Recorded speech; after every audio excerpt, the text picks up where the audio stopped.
യുദ്ധം കഴിഞ്ഞ ഉഹുദ് മലയുടെ ചുവട്ടിൽ സെയ്ദ് ബിൻ സാബിത്ത് തിരയുകയാണ്. മലകളാൽ ചുറ്റപ്പെട്ട ചെറിയ മൈതാനം ശുഹദാക്കളാൽ അനശ്വരമാക്കപ്പെട്ടിരിക്കുകയാണ്. ഹംസ, അനസ്, മിസ്ഹബ് അങ്ങനെ മുഹമ്മദീയ അനുരാഗത്തിന്റെ ചൂടും ചൂരും അനുഭവിച്ച ആത്മാക്കൾ രക്തസാക്ഷിത്വവുമായി അനശ്വരരായിരിക്കുകയാണ്. ഇതിനിടയിൽ സെയ്ദ് തിരയുന്നത് ആരെയാണ്? പെട്ടെന്നൊരാളിൽ സെയ്ദിന്റെ കണ്ണുകൾ ഉടക്കി.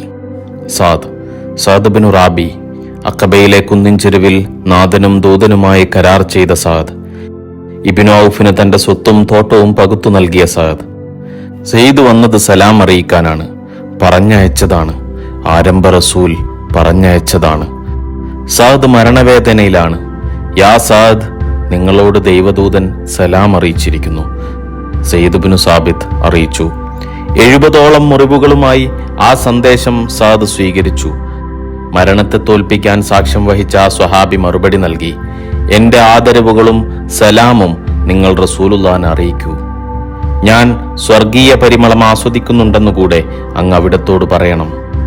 സാദ് തുടർന്നു, എന്നിട്ട് അങ്ങന്റെ അൻസ്വാരി സഹോദരങ്ങളോട് പറയണം, കണ്ണിമ ചിമ്മാൻ നിങ്ങൾക്ക് ത്രാണിയുണ്ടായിരിക്കെ ഹബീബിന്റെ ശരീരത്തിൽ ഒരു തരി മണൽ വീണാൽ പോലും അവർക്ക് നാഥന്റെ കോടതിയിൽ നിന്ന് ഒഴിഞ്ഞു മാറാനാവില്ലെന്ന്. മുഹിബ്ബീങ്ങളുടേതാണ് ഈ ലോകം. അവർ പറയുന്നതാണ് മതം. അവർക്കുള്ളതാണ് ഇനിയുള്ളതും. അവർക്ക് വേണ്ടി നാഥൻ നീക്കിയിരിപ്പ് ചെയ്തതാണെല്ലാം. അവർ പലതവണ സയ്യിദ് തന്റെ കൂട്ടാളികളോട് പറഞ്ഞതാണ് അവരെപ്പറ്റി. അവരോട് സലാം അറിയിക്കാനും അവർ സഹോദരങ്ങളാണെന്ന് തുടങ്ങി പലതും. സ്വല്ലല്ലാഹു അലൈഹി വസല്ലം കുറഞ്ഞ ചോദ്യത്തിന്റെയും കൂടുതൽ ഉത്തരങ്ങളുടെയും ഉപഭോക്താക്കൾ ഒരിക്കൽ ചോദിച്ചു, ആരാണ് യാ റസൂലുള്ളാഹ് അവർ? സ്വല്ലല്ലാഹു അലൈഹി വസല്ലം മറുപടി വന്നു, ഉത്തരമുണ്ടായി.